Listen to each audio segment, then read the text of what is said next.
My name is Susan Jerkins and I'm here today with Amelia Earhart. Some of you might think she's dead, and she is, but she decided to come back to the living only for this exclusive video on Daily Talk with Susan Jerkins. Amelia Mary Earhart was an American aviation pioneer and author. She was the first woman to fly solo over the Atlantic Ocean, and she received the U.S. Distinguished Flying Cross for that. She was married to George P. Putnam, and he proposed 6 times before she said yes. She was born July 24th, 1897 in Atchison, Kansas, and she disappeared July 2nd, 1937 as she was flying around the earth. She was declared dead in absentia January 5th, 1939. So welcome, Amelia. Thank you for having me. So I want to get to know you better. So let's start with your childhood. How was it? Well, I was born in Kansas, 1897. I grew up with both my parents and my little sister Grace. My mom didn't believe in raising us as nice little girls, so I was a bit of a tomboy growing up. I loved adventures and reading, and I really miss them all, but where I am now, I can finally see them again, and it's so amazing. I just miss them so much. You said you loved adventures, so is that why you became a pilot? Yes, I loved adventures and I loved exploring, and flying is the best way to do that. So how was your education? Well, I was actually homeschooled until I was 12. Then I went to public school. And then my grandma died, and after that my childhood was a bit rough. People actually called me the girl in brown who walks alone.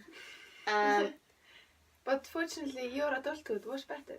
Yeah, besides disappearing and then dying alone on an island. But yeah, it was great. I got this scrapbook that I used to put news articles about successful women in jobs that are usually thought of as man jobs. Mm-hmm. So I was really inspired by them, and I knew that was something I wanted to be in.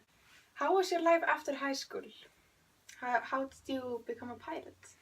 Well, I first started as a nurse during World War I in 1918. And I actually got the Spanish flu, but I recovered after 2 months, fortunately. And me and my friends, after the war ended, we used to go outside and watch the planes. I loved watching airplanes. And then this pilot, Frank Cox, he actually took me on a ride on his airplane once. Oh. And it changed my life. I knew that I just wanted to fly.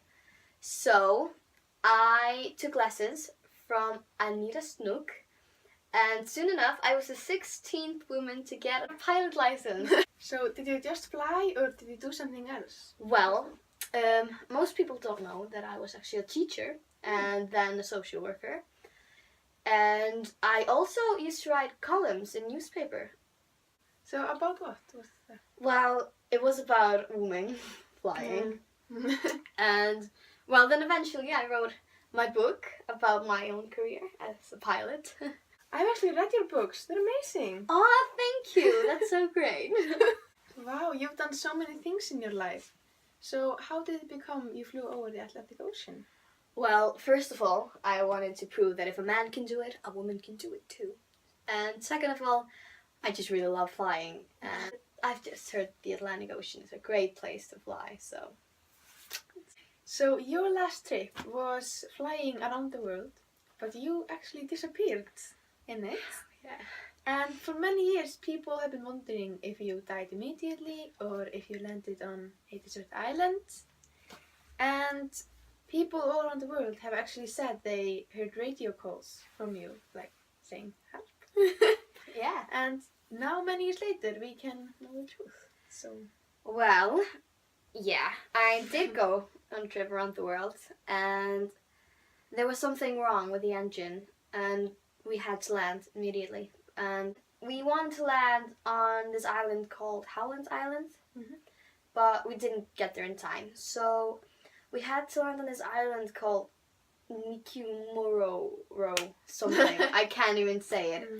It's this tiny little island, and we didn't die, but my friend Fred was with me on the plane. He was really injured, and I myself wasn't in that good condition either.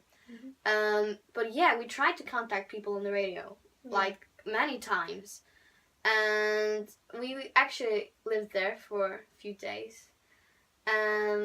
We found some fruit and water because all the food obviously just got burned when In the plane. plane, yeah. But yeah, we lived on some fruit and clean water on the island, but in the end we were just really injured and our wounds got infected. Yeah. And my friend Fred, he died, and then the day after I died too. That's terrible. Well, I think that's all. Thank you for coming, Well, thanks for having me. and I'll see you next time with Marilyn Monroe. I know her! Okay.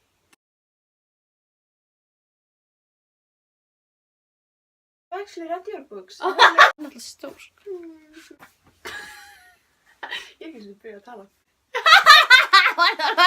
Donald Trump. Donald Trump. Frank Hawks. Fuck.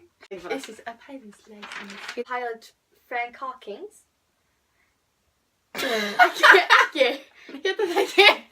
Ah! Frank Hawks. Hawks. Þetta er det? Nei. Þannig hvernig gerist það? Fuck, my playing here. Can we just take a moment? It might... It's nice.